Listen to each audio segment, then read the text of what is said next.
Story 1, Greece. The fact that things that should be working safely are not. Last year, according to the British Broadcasting Corporation, a passenger train crashed head-first into a freight train because track switching on Greek railways is done manually by remote workers via a communication system, and incorrect instructions were transmitted. 57 people died because the passenger train's route was not switched.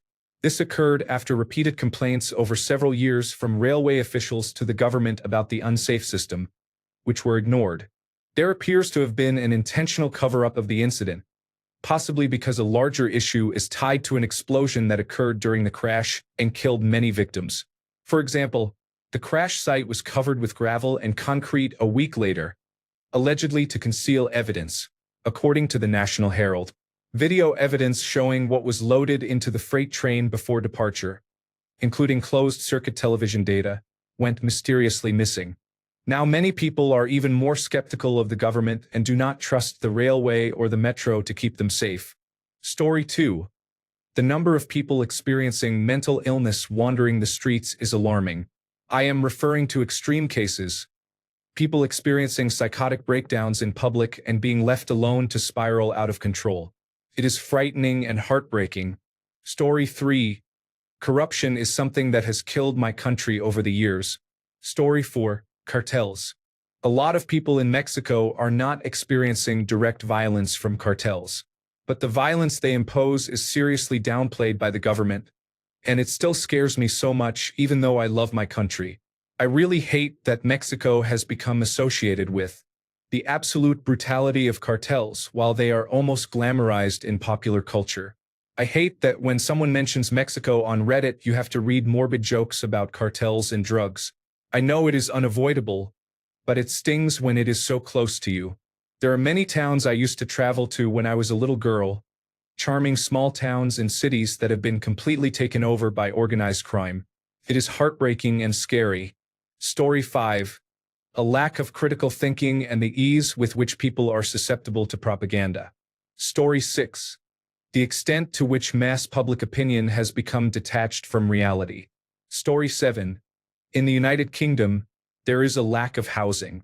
I worry for the next 2 generations. Story 8. The absolute idiots running this country are letting convicted pedophiles go free while sending police to investigate children for saying something hurtful to someone else in their class. Story 9. Minus 40 degrees. Most people do not understand just how cold that really is. Story 10. I am from the United States. I do not care about people having different political opinions or beliefs, but there is a massive issue with people being misinformed and wildly uneducated on certain topics. Story 11. People are allowing the government to get away with pitting us against one another while it becomes richer. Story 12. Unregulated corporate monopolies are slowly turning countries into oligarchies. This corporate dystopia spreading around the world scares me. Story 13. Oh God. Missiles and drones try to kill us every single day. I strongly condemn Russia's actions. Story 14.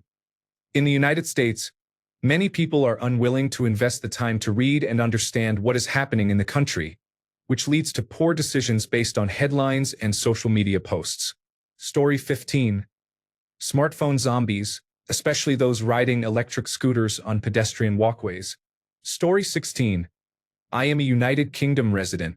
There is creeping authoritarianism, unaccountable elites, and a massive assault on free speech. Both mainstream political parties are guilty of causing and encouraging this decline, but the current government is demonstrating what the powers the establishment has been steadily putting in place for the last 3 decades are capable of. Now there is an attack on small farms and the introduction of BlackRock to invest in the United Kingdom. That is without mentioning the apparent rush by the United States of America and the United Kingdom to escalate the war in Ukraine. Story 17. The reality is that powerful megacorporations run the country, not necessarily in a legal sense, but their actions exert considerable influence on my day-to-day life. Story 18. Corruption, radical religious extremists, the justice system, and incompetent politicians. Story 19. The decline of democracy, the deterioration of the quality of education, and the spread of fake news and corruption. Story 20. Venezuela. Authoritarianism in the new country where I live. I do not want to go through the same experiences again. Story 21.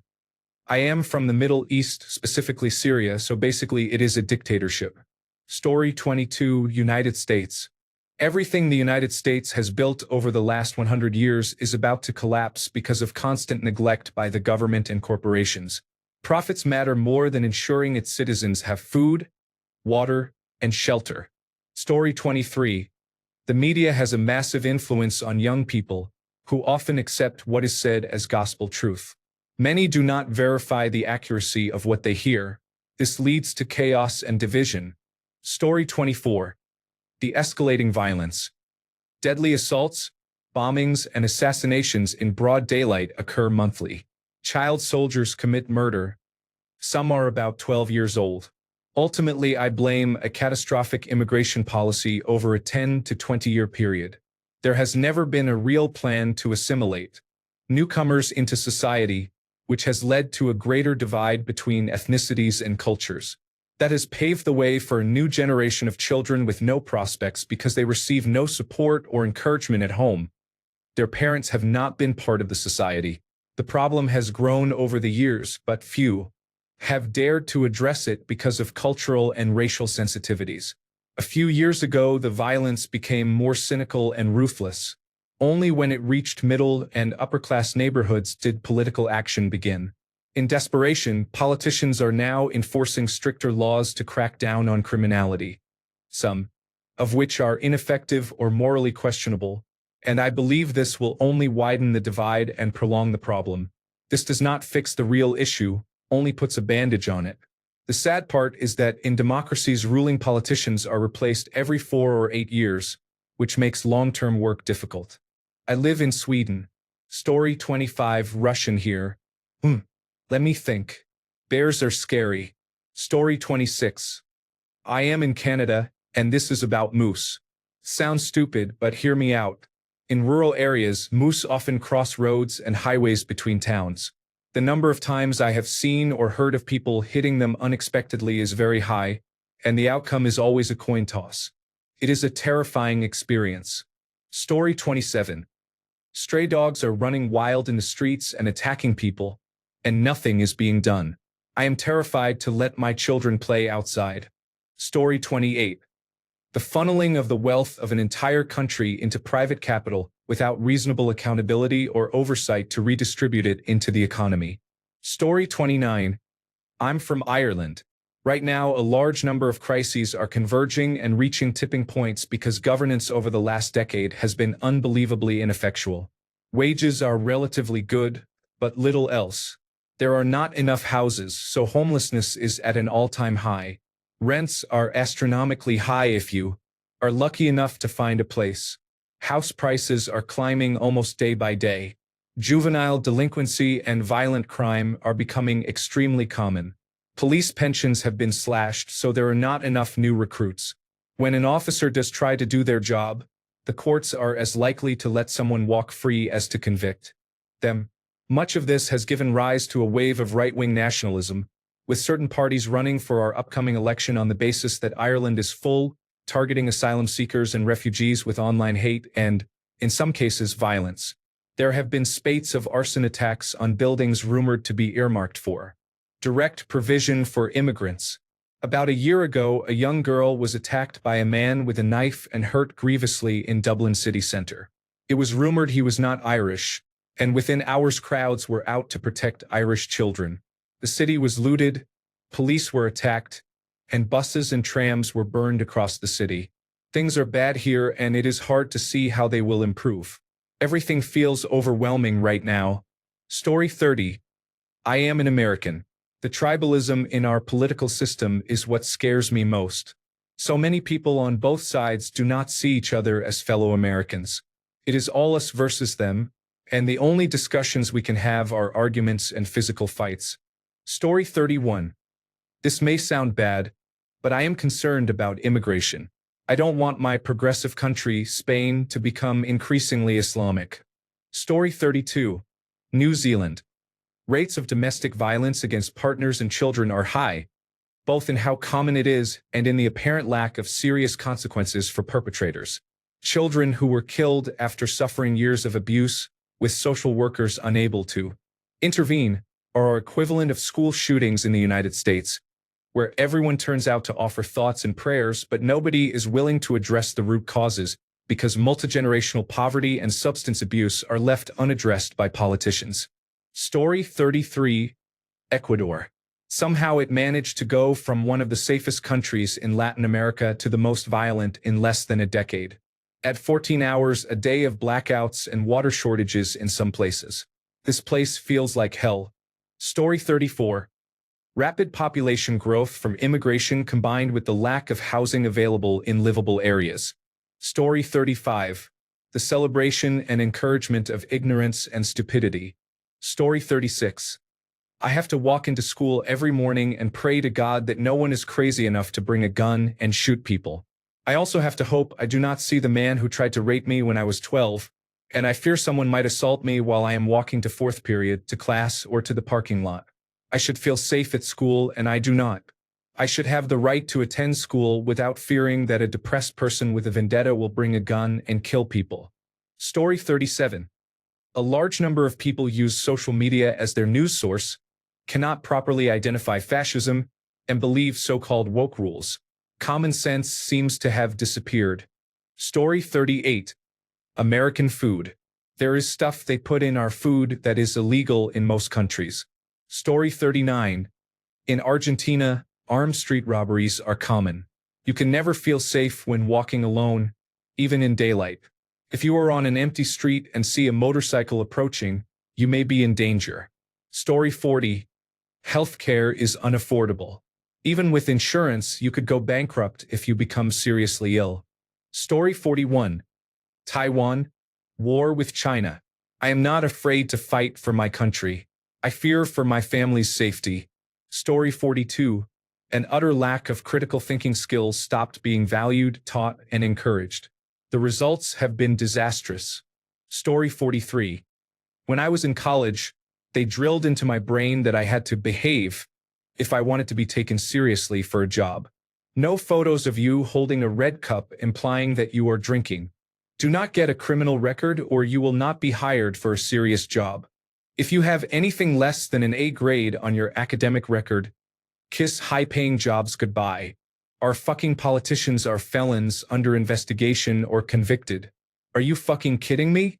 I guess we can only laugh to avoid being disappointed. Story 44. Denmark. Immigrants from Islamic countries. They do okay when they come here mostly, but what I worry about is not crime but the completely legal way Danish and Western culture and freedom are being washed away over the next 100 years. Danes have 0 to 2 children at most. Immigrants continuously have 4 or more, so they will outgrow the Danes organically, even if immigration stopped. They do not moderate in their religion. Women begin wearing the headscarf early and often enter marriages as homemakers, so there is little assimilation.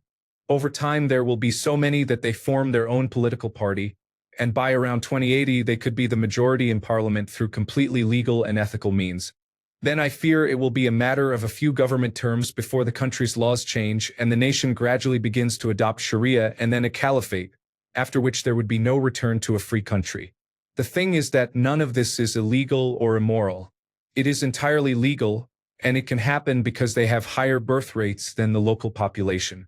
So there is nothing the locals can do about it. Story 45. Pure hatred for any opinion that does not align with someone else's. Story 46. A felon and someone who tried to overthrow the government can still be president. Story 47. We no longer have news organizations. We have propaganda mills that purposefully create drama and prey on people's passions, especially in politics, all to get views and clicks. They prioritize money while creating the hate, violence, and destruction of property we see on those news networks. People blame different groups, Republicans, Democrats, white people, men, while the real enemy is these media networks. Story 48. Society has become very sensitive, and people are quick to hurt others over mere embarrassment. Story 49. How people are being misled by the media and how shops and suppliers have raised prices with people accepting it. Story 50. Social media has amplified groupthink to an extreme. Algorithms ensure people do not see content that contradicts their point of view. Many decide whether to watch a video or read an article based on the comments they read first. People are losing the ability to form independent opinions and to use critical thinking to distinguish accurate information from misinformation. Story 51. Being injured and unable to recover because of medical bills. Thank the Lord for my wife, who pushes me not to be inactive and to stay active most of the day. Story 52. Very few people understand how things work and how they get done. You talk to people who want to end taxes, abolish the government, and get rid of anything that inconveniences them, yet they heavily rely on the services provided by those institutions. Then they vote for the candidates who would eliminate them. Story 53. How easy it is for literally anyone to get a gun. Take a guess which country, laughing my ass off. Story 54. I live in Canada.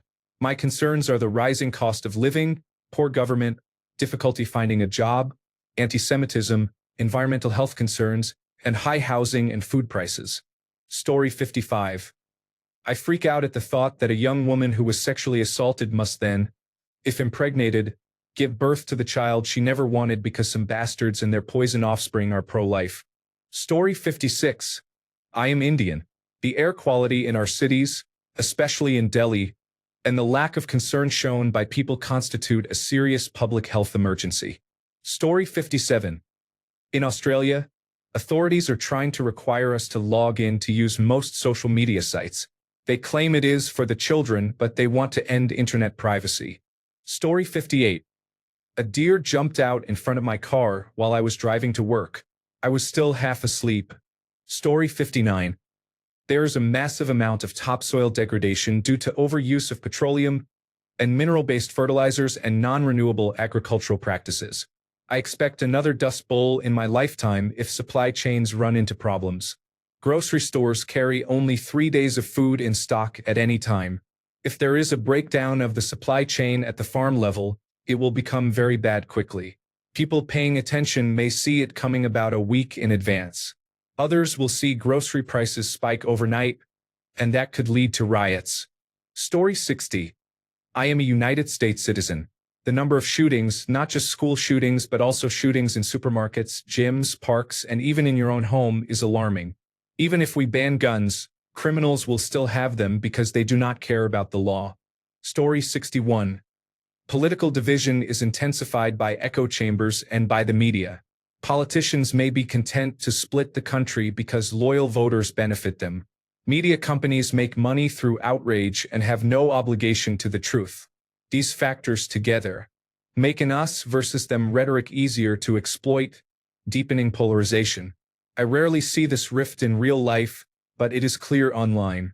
I fear what this division means for the future, what extreme polarization can do, and how those in power might encourage it. Story 62. I am American. The far right and the far left terrify me equally for different reasons. The level of extremism in America is rampant, and we too often respond to it with more extremism. We are trapped in an endless cycle that is unlikely to improve soon. People shrug extremist views off as opinions, but this is very disturbing. None of it is normal or acceptable. Story 63. A new bill in Australia would prevent people 16 years old or younger from accessing social media by requiring everyone who uses social media to provide identification. I do not want to give corporations my passport or driver's license and risk being cut off from the world. There is also a bill addressing misinformation. Story 64. Cow lynching. You know something is seriously wrong when people beat a man to death simply because they suspect he eats beef. Story 65. I am Mexican. I am afraid the house I live in was built with cheap materials by a corrupt builder and could collapse in an earthquake.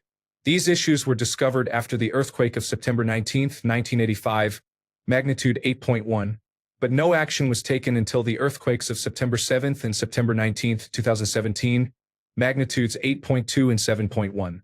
It seems nothing has changed and houses are still built as if held together by tofu and prayers. Story 66.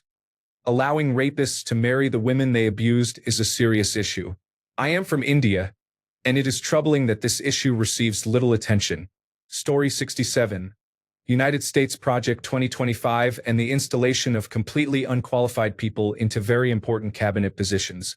Story 68. Religion, difficulty accessing services that provide abortion, how rent has become expensive and therefore inaccessible to many, and the cost of living compared to salaries.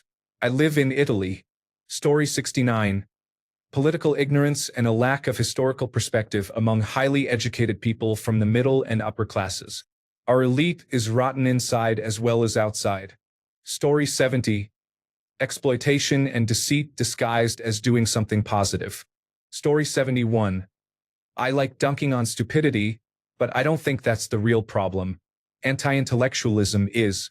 It is the point where people take pride in their stupidity, where they actively believe they know and understand more than others because they are uneducated. There are many things to say about higher education and the shortcomings of modern fields of study. But in the same way I do not do my own plumbing, I do not ask a plumber to explain macroeconomics. We need to respect others' knowledge, because there is a widespread failure to do this on both sides of higher education. Story 72.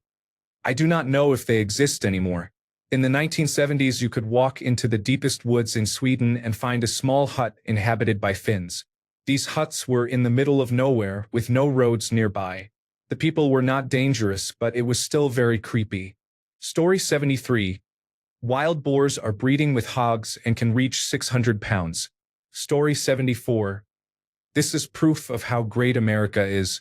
These are the things that scare people in other countries, and we are fortunate to have them. Except for the hyenas that take children at night. Give us time. Story 75. I worked my ass off to qualify as a teacher last year, and the year I spent not earning means I now need to pull 2,000 pounds out of my ass fast, so I can claw myself out of the hole I am in with bills. My children don't deserve bailiffs or to be without heating, and I am fighting to prevent that. The thought of letting my daughters down scares me. Story 76. Unhygienic lifestyle and religious chauvinism. As long as these two issues do not change, I do not think there will be any significant improvement in people's lives in my country. Story 77. In the United States, healthcare is so expensive that people suffer and their conditions worsen. People die because they cannot afford healthcare. Story 78. The fact that more than 75 million people voted for a fascist with a cult that treats him like a god. Story 79. The level of corruption is godlike. Sometimes you have to sit back and wonder if it is all real. Story 80. Christofascism. The drive to force students in grade school to learn Christianity is ridiculous. The United States was specifically founded on a separation of church and state, and these latest fascists and Christian nationalist terrorists are destroying us from within. Story 81. Australia. An increasing number of poorly designed and built compensation trucks originate from the United States. Thanks a bunch for sticking around till the end of the video. Remember to subscribe, and until next time, stay awesome and goodbye.